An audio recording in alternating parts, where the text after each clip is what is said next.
नमस्कार दोस्तों, मेरा नाम है मोहित शर्मा और स्वागत है आपका अपने ही चैनल बारबरिक कोचिंग में।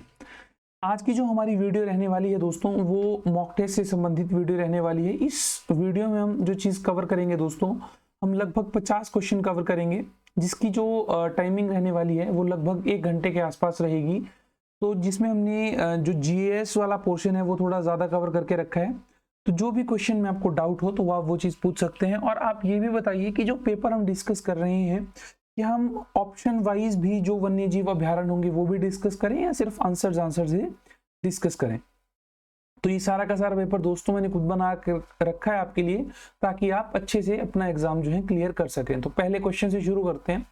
पहला क्वेश्चन अपना ये दे रखा है कि जो काला टोप वन्य जीव अभ्यारण्य है वो कहाँ पे है। तो ऑप्शंस आपको इन्होंने दे रखी है मंडी, लाहौल, ऊना या चंबा। तो इसका जो सही आंसर है दोस्तों वो है आपका ऑप्शन नंबर डी, चंबा। जो काला टोप वन्य जीव अभ्यारण्य है वो कहाँ पे आपका चंबा में है। ठीक है, नेक्स्ट क्वेश्चन की ओर बढ़ते हैं दोस्तों। जो अगला क्वेश्चन है अपना वो है, जो पिन घाटी राष्ट्रीय उद्यान है वो हिमाचल प्रदेश के किस जिले में है। ये सवाल आपसे आगे पूछा गया है। तो ऑप्शन आपको इन्होंने दी है लाहौल स्पीति, चंबा, मंडी या कांगड़ा। तो जो पिन घाटी राष्ट्रीय उद्यान है दोस्तों वो आपका लाहौल स्पीति में। आपको बताना चाहता हूं कि जो राष्ट्रीय उद्यान है वो हिमाचल प्रदेश में इस समय जो मिलाकर के कुल हैं वो 5 हैं। तो जो पिन घाटी राष्ट्रीय उद्यान है वो कहाँ पे आपका लाहौल स्पीति में। और इसी के साथ जो पिन घाटी, यहाँ पर एक दर्रा भी आता है ना, तो ये जो पिन दर्रा है ना, तो ये किससे किसको जोड़ता है दोस्तों, ये कुल्लू से स्पीति को जोड़ता है। तो ध्यान रखना है आपने कि कौन सा दर्रा किसको जोड़ता है। कुल्लू से जो स्पीति को दर्रा जो जोड़ता है उस दर्रे का क्या नाम है, पिन पार्वती दर्रा। ठीक है, नेक्स्ट क्वेश्चन की ओर बढ़ते हैं दोस्तों। जो अगला क्वेश्चन है वो ये है कि रविंद्रनाथ टैगोर ने हिमाचल प्रदेश के किस स्थान पर कुछ महीने व्यतीत किए थे। क्वेश्चन नंबर 3, तो आप देख सकते हैं कि रविंद्रनाथ टैगोर ने हिमाचल प्रदेश में कुछ महीने किस स्थान पर गुजारे थे। तो ऑप्शंस आपके सामने दे रखी है, शिमला, ऊना, डलहौजी या धर्मशाला। तो थर्ड का जो सही आंसर है दोस्तों वो है डलहौजी। उन्होंने डलहौजी जो जगह है वहां पर जो था कुछ महीने व्यतीत किए थे। नेक्स्ट क्वेश्चन की ओर बढ़ते हैं। Question number 4। क्वेश्चन नंबर 4 आपसे ये पूछा गया है कि बताइए कहां पर जो है कौन जो है जसवां रियासत के संस्थापक हैं। यानी जो ऊना है, क्योंकि ऊना का जो पुराना नाम है दोस्तों वो जो है वो है जसवां, है ना। वहां के जो संस्थापक हैं उनका क्या नाम है। ऑप्शंस हैं पूरबचंद, विधिचंद, राजरूपचंद या संसारचंद। तो फोर्थ का जो आपका सही आंसर है दोस्तों वो है ऑप्शन नंबर 1, पूरबचंद। कई बार आपको देखो इस तरह से भी लिखा हुआ आता है ना, पूरबचंद, तो आपने ध्यान रखना है। अगले क्वेश्चन की ओर बढ़ते हैं। नेक्स्ट क्वेश्चन हमसे ये पूछा जा रहा है दोस्तों कि लाहौल स्पीति में बौद्ध धर्म किसने फैलाया था, है ना। तो ऑप्शंस आपको दे रखी है पद्म भूषण, है ना। नेक्स्ट दे रखी है पद्म संभान, उसके बाद दे रखी है पद्म नाभ, या इनमें से कोई नहीं। ठीक है, तो फिफ्थ का जो आपका सही उत्तर है दोस्तों वो है option number B. Option B क्या है, पद्म संभान जो है बिल्कुल सही है। लाहौल स्पीति में जो बौद्ध धर्म फैलाने का श्रेय जाता है वो इन्हीं व्यक्ति को जाता है। नेक्स्ट क्वेश्चन की ओर बढ़ते हैं। क्वेश्चन नंबर 6 की ओर बढ़ते हैं। क्वेश्चन नंबर 6 हमसे ये पूछा जा रहा है कि भारत के किस गवर्नर जनरल ने 1871 में हिमाचल प्रदेश की यात्रा की। तो अगर आपको देखो इन सभी गवर्नर जनरल का कार्यकाल याद है, मैं आपको एक ही चीज बताना चाहूंगा दोस्तों, जब भी आप मॉडर्न इंडिया हिस्ट्री कवर कर रहे हो तो जो भी आपके वायसराय वाला टॉपिक है ना, जो भी आपका गवर्नर जनरल वाला टॉपिक है, उनमें आपने याद कैसे करना है कि सबसे पहले आपने उनका नाम और उनका टाइम पीरियड याद करना है। ठीक है, अगर आप उनका नाम और टाइम पीरियड याद करते हैं दोस्तों तो आप बहुत सी चीजें जो है आसानी से कवर कर सकते हैं। तो भारत के किस गवर्नर जनरल ने 1871 में हिमाचल प्रदेश की यात्रा की थी, है ना। तो सिक्स्थ का जो सही आंसर है दोस्तों वो है लॉर्ड मेयो, है ना। लॉर्ड मेयो जो थे इस समय भारत के गवर्नर जनरल थे, तो उन्होंने ही यात्रा की थी। नेक्स्ट क्वेश्चन की ओर बढ़ते हैं दोस्तों, अगले क्वेश्चन की ओर। क्वेश्चन नंबर 7, मियां चूचू और वैद्य सूरज सिंह कहाँ हुए विद्रोह के नेता थे। यानी वो विद्रोह कहां पर हुआ था जहां के वो नेता थे। तो ऑप्शंस आपको दे रखे हैं 7th क्वेश्चन के, सिरमौर, बिलासपुर, धामी या मंडी। इधर धामी लिखा है, कई बार यहाँ पर इस तरह से भी लिखा हुआ आता है दोस्तों, धामी, है ना। 7th का जो सही आंसर है दोस्तों वो है ऑप्शन नंबर ए, सिरमौर, बिल्कुल सही आंसर। नेक्स्ट क्वेश्चन की ओर बढ़ते हैं। अगला सवाल आपसे पूछा जा रहा है कि जो चंबा के राजा राज सिंह और कांगड़ा के राजा संसार चंद के बीच जो समझौता हुआ था वो कब हुआ था। अब आपको पता होना चाहिए जो चंबा के राजा राज सिंह थे दोस्तों और जो कांगड़ा के राजा संसार चंद थे उनके बीच में एक युद्ध हुआ था दोस्तों, ठीक है। अब वो जो युद्ध हुआ था वो एक क्षेत्र के लिए युद्ध हुआ था जिस क्षेत्र का नाम था रिहिलू क्षेत्र। रिहिलू क्षेत्र के लिए वो युद्ध हुआ था, ठीक है। तो वो लगभग जो युद्ध हुआ है वो 1786 के आसपास हुआ है। तो पूछा था कि कब उनके बीच फिर बाद में समझौता हुआ। तो जो 8th क्वेश्चन है दोस्तों उसका जो सही आंसर है वो ऑप्शन नंबर बी 1788 जो है इसका बिल्कुल सही आंसर रहने वाला है। नेक्स्ट क्वेश्चन की ओर बढ़ते हैं। 8th का आपका ऑप्शन नंबर बी जो है बिल्कुल सही है। 9th क्वेश्चन की ओर बढ़ते हैं। सवाल आपको पूछा गया है कि जो डॉक्टर वाई.एस. परमार हैं उनके जो राजनीतिक गुरु हैं उनका क्या नाम है।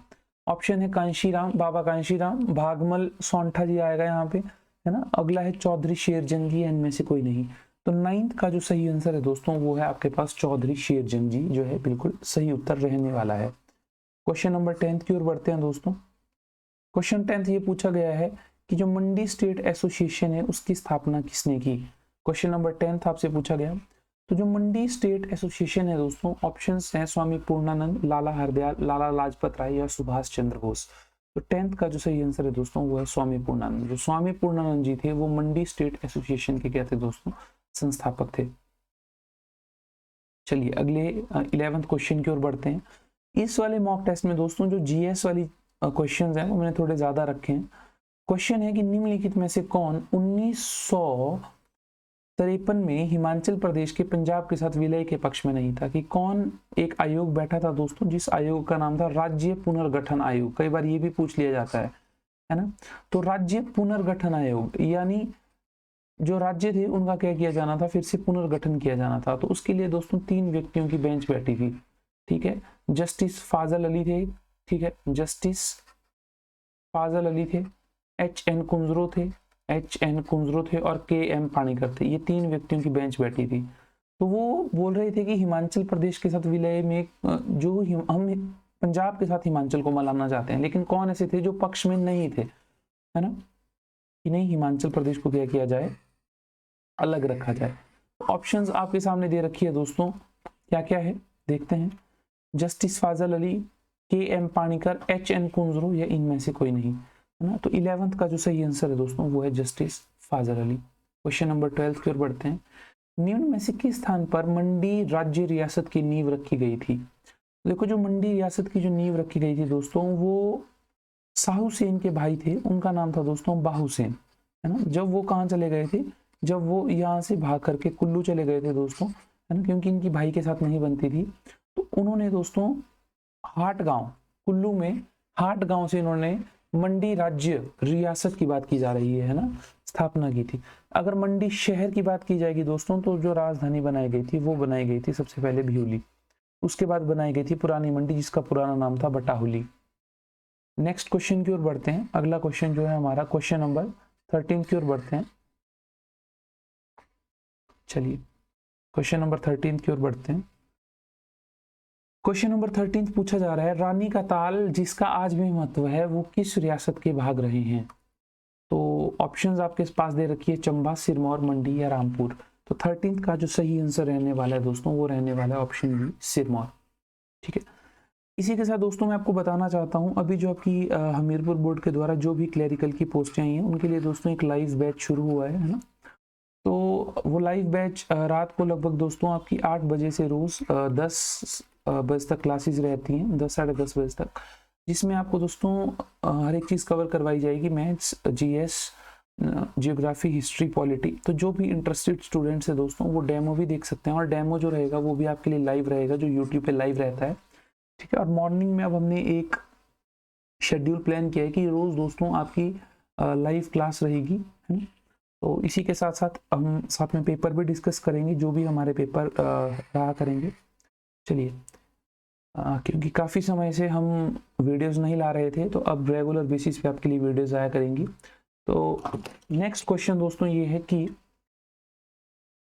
शिमला जिले के डोडरा कवार को क्या दर्जा प्राप्त है। जो शिमला जिला का एक क्षेत्र है दोस्तों जिस क्षेत्र का नाम है डोडरा कवार, उसे क्या दर्जा प्राप्त है। क्या वो उप तहसील है, क्या वो उपमंडल है, क्या वो तहसील है या इनमें से कोई नहीं।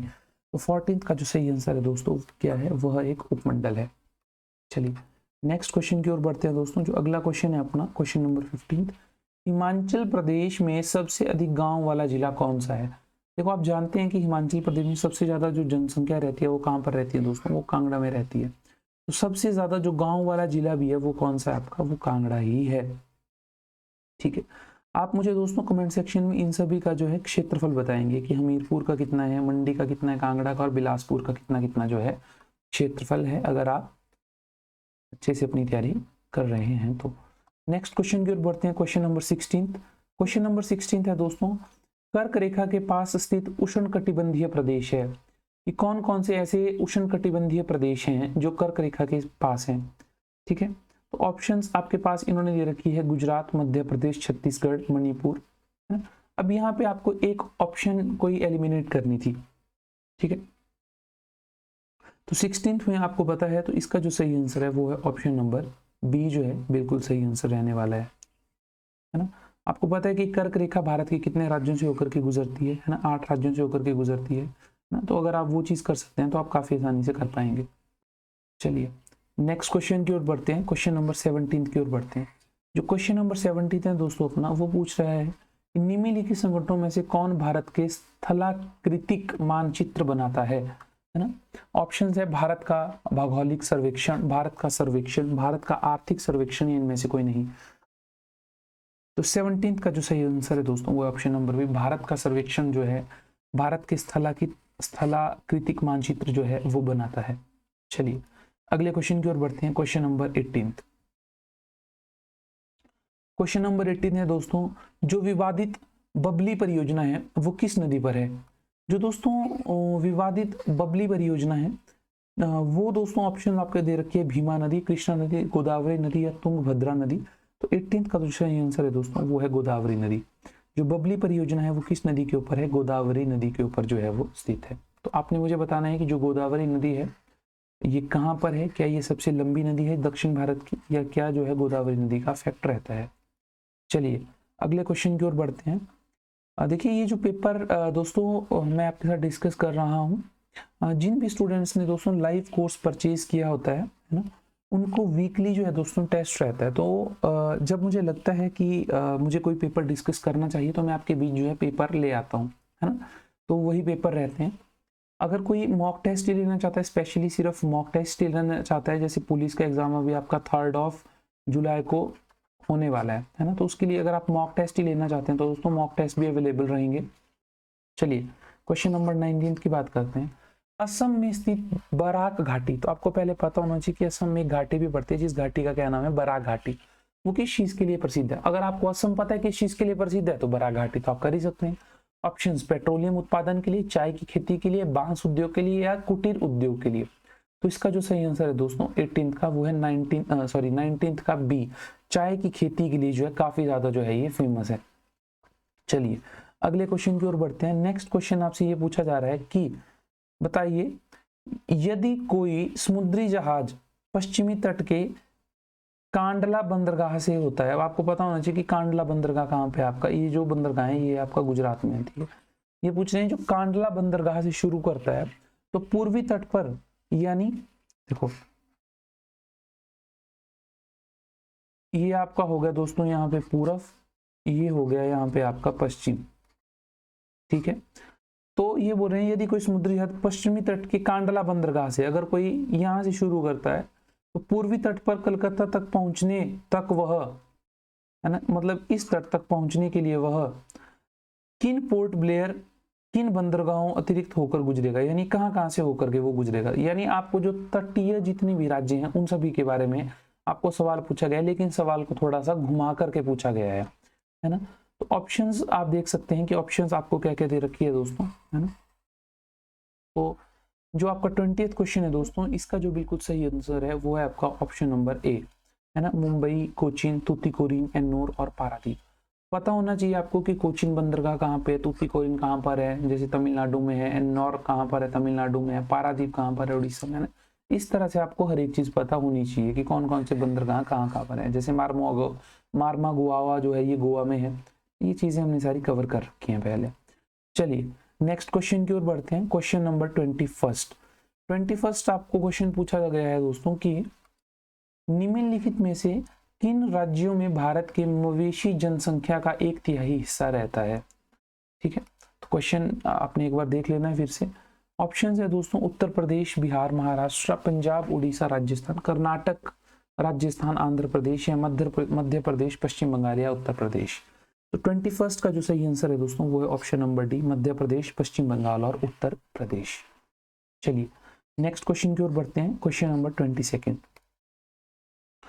22 क्वेश्चन में पूछा गया है दोस्तों कि किसी की ट्रिब्यूटरीज हैं जैसे जोंक, इब, ओंग और तेल, है ना, ये कोई नदियां हैं, इनकी ये किस बड़ी रिवर की जो है ट्रिब्यूटरीज हैं, है ना।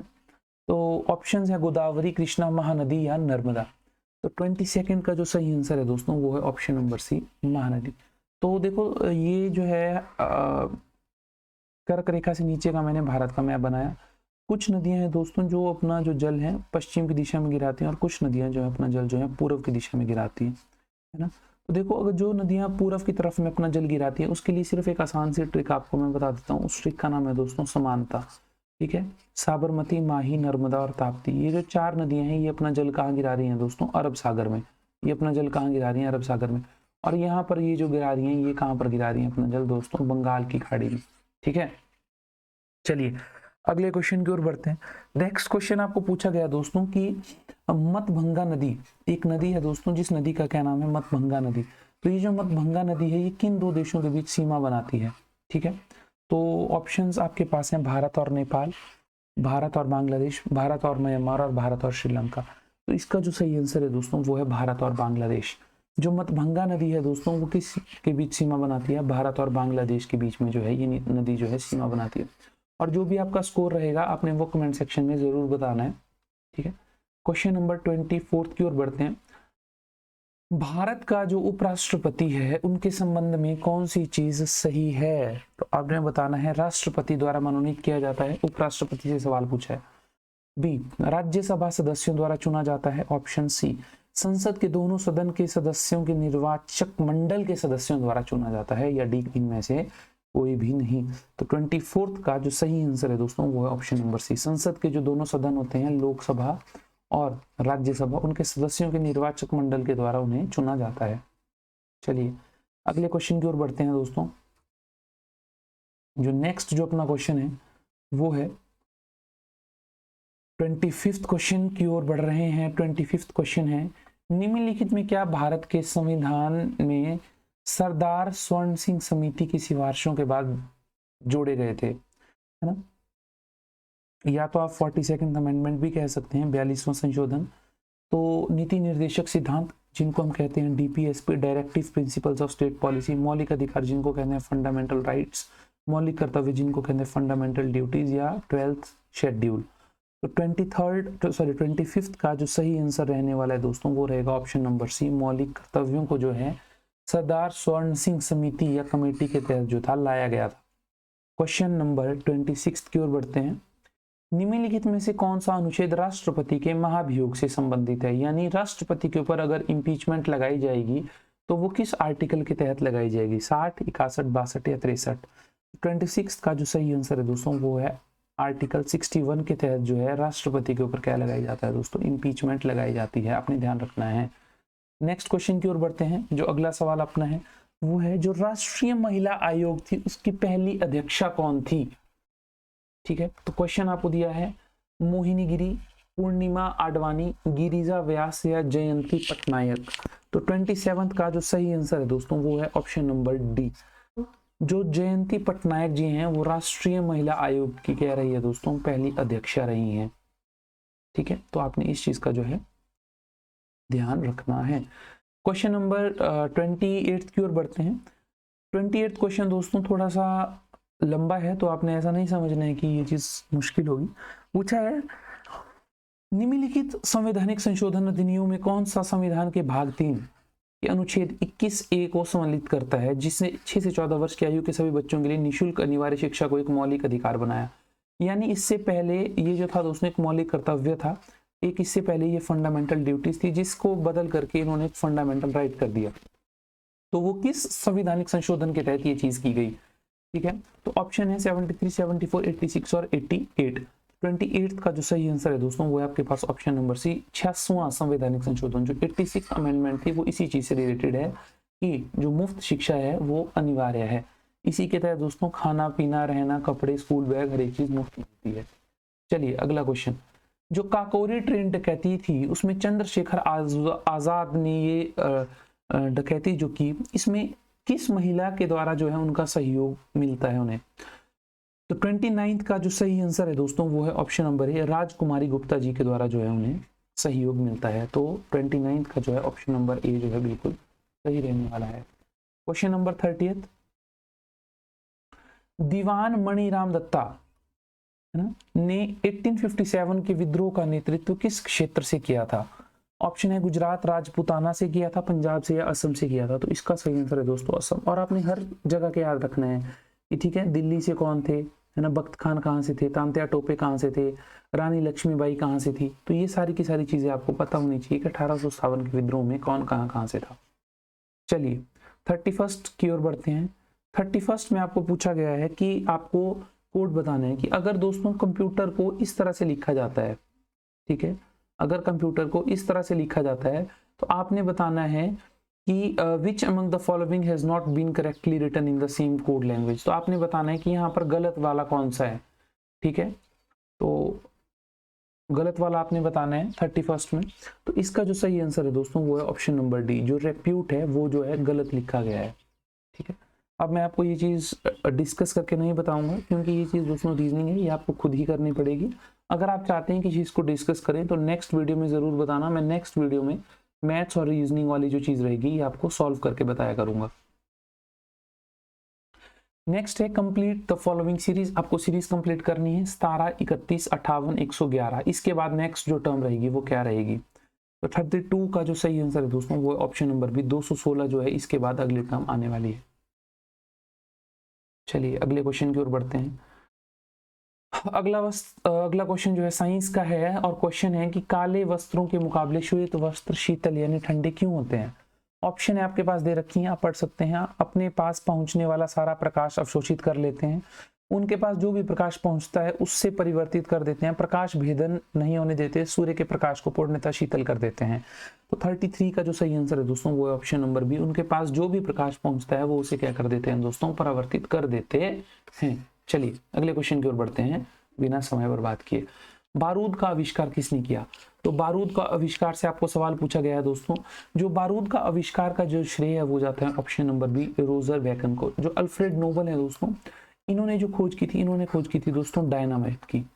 इन्होंने किस चीज की खोज की थी? डायनामाइट की खोज इन्होंने की थी, है ना। इन्हें मौत का सौदागर भी कहा जाता था इसी चीज की वजह से, और इसीलिए इन्होंने अपनी सारी प्रॉपर्टी से क्या कहा कि अब मैं नोबेल प्राइज दिया जाएगा, तो इसे नोबेल प्राइज भी दिया जाएगा। नेक्स्ट क्वेश्चन 35, 40 लड़कों की किसी पंक्ति में मनीष का स्थान दाईं ओर से 14वां है। ठीक है, कि कोई व्यक्ति बैठे हैं, 40 व्यक्ति बैठे हैं, तो दाईं ओर से उसका जो स्थान है वो कितना है दोस्तों? वो 14th है। तो बाईं ओर से उसका स्थान क्या है? तो आपने बताना है कि दूसरी ओर से उसका जो स्थान है वो क्या रहने वाला है। तो 35 का जो सही आंसर है दोस्तों वो है आपके पास 14th। ठीक है, सॉरी 35 का जो आपके पास सही आंसर है वो है 27th। सही आंसर ऑप्शन नंबर डी जो है बिल्कुल सही है। क्वेश्चन नंबर 36 की ओर बढ़ते हैं। क्वेश्चन नंबर 36 है दोस्तों, एक घड़ी 15 मिनट प्रतिदिन आगे हो जाती है ना। एक घड़ी जो है कितने दिन आगे हो जाती है? मिनट आगे हो जाती है 15 मिनट। 12 बजे इस घड़ी का सही समय मिलान किया जाता है ना। 12 बजे फिर से दोबारा से उस घड़ी का सही मिलान किया जाता है। तो अगले दिन 4 बजे इस घड़ी द्वारा दर्शाया गया समय क्या होगा? तो 4 बजे जो समय होगा दोस्तों वो क्या होगा?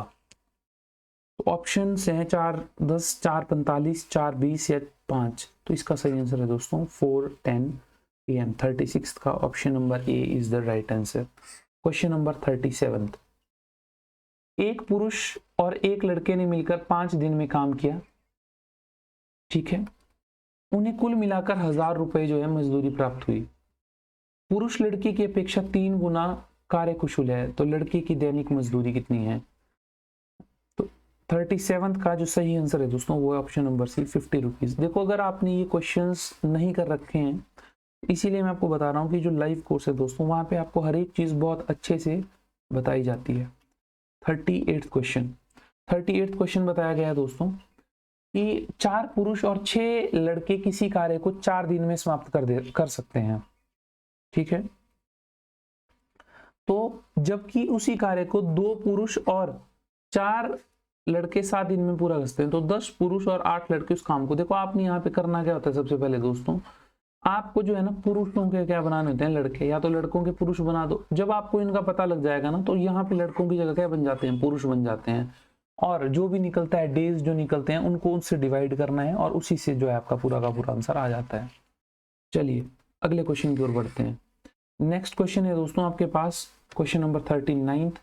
यदि चीनी का मूल्य 15 रुपए किलोग्राम है, तो पहले चीनी के मूल्य में 20% की वृद्धि की जाती है तथा फिर 20% घटा दिया जाता है। तो बताओ चीनी के मूल्य में कितने प्रतिशत की कमी या वृद्धि हुई, ठीक है। तो 39 का जो सही आंसर है दोस्तों वो है option number C, 5%। Question number 40 की ओर बढ़ते हैं। क्वेश्चन नंबर 40 आपसे पूछा गया दोस्तों, सिंप्लीफिकेशन का क्वेश्चन है, बहुत सरल सा क्वेश्चन है ना, अलग मुश्किल रहा है लेकिन है बहुत आसान।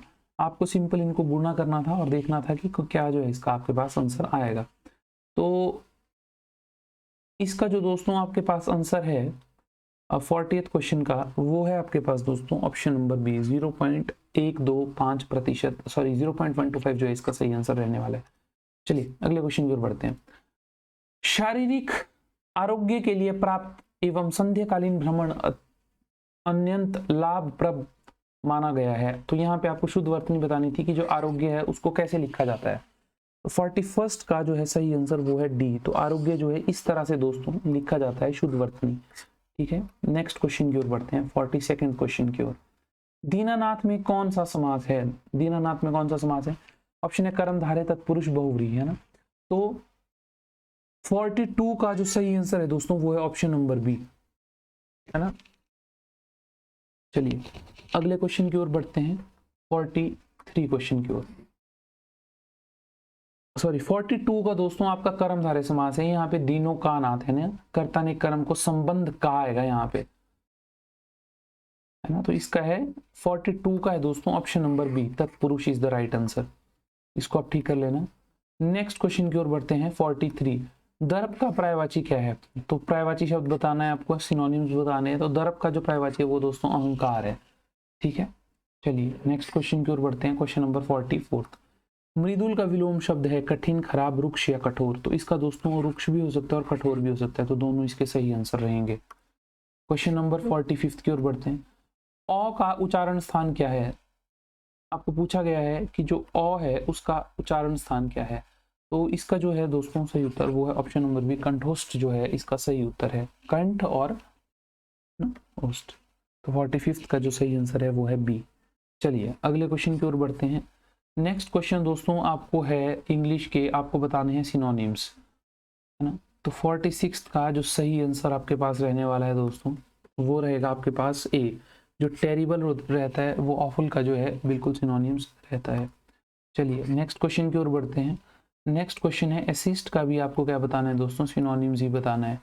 तो असिस्ट का जो सिनोनिम रहता है आपका वो रहता है आपका दोस्तों हेल्प। नेक्स्ट है प्लूरल ऑफ रेडियो, रेडियो की आपको बहुवाचक संज्ञा, बहुवाचक बनाना है ना। तो रेडियो से आपका बनेगा दोस्तों रेडियोज, ऑप्शन नंबर बी। आपको 49 क्वेश्चन में पूछा है कि आपने सही वर्ड बताना है कि सही वर्ड कौन सा है, गलत स्पेलिंग कौन सी है, ठीक है। तो 49 का दोस्तों सही आंसर है वो है D, option number D. Harassment की जो करेक्ट स्पेलिंग होती है वही होती है HARASSMENT। और आज का जो आखिरी सवाल दोस्तों हमारे बीच है वो ये है कि copper is a dash useful metal. तो इसके साथ किस आर्टिकल का इस्तेमाल किया जाएगा? तो 50 के साथ किया जाएगा दोस्तों ए का यूज। तो ये दोस्तों आज का हमारा मॉक टेस्ट था जो लगभग कितने नंबर का था, 50 नंबर का था। तो आपने कमेंट करके बताना कि आपका स्कोर कितना रहा। अगर दोस्तों आप ऑफलाइन या ऑनलाइन किसी भी तरह की कोचिंग लेना चाहते हैं तो ये मेरा यहाँ पे नंबर स्क्रीन पे दे रखा है, मेरा नाम मोहित शर्मा है। आप इस नंबर पे कॉल या फिर व्हाट्सएप कर सकते हैं, जहाँ पे आपको हर एक जानकारी मिलेगी दोस्तों। अब रेगुलर बेसिस पर आपको दोस्तों इसी चैनल पर वीडियोस मिलती रहेंगी। तो इस चैनल और इस वीडियो के साथ देखने के लिए दोस्तों आपका तहे दिल से धन्यवाद। उम्मीद है जो चीज़ हमने आज कवर की ये आपको काफ़ी अच्छे से समझ आई होगी। अगर कोई भी डाउट किसी भी तरह का है तो आप कमेंट्स के थ्रू से बता सकते हैं। इस वीडियो को देखने के लिए दोस्तों आपका तहे दिल से धन्यवाद। Thank you.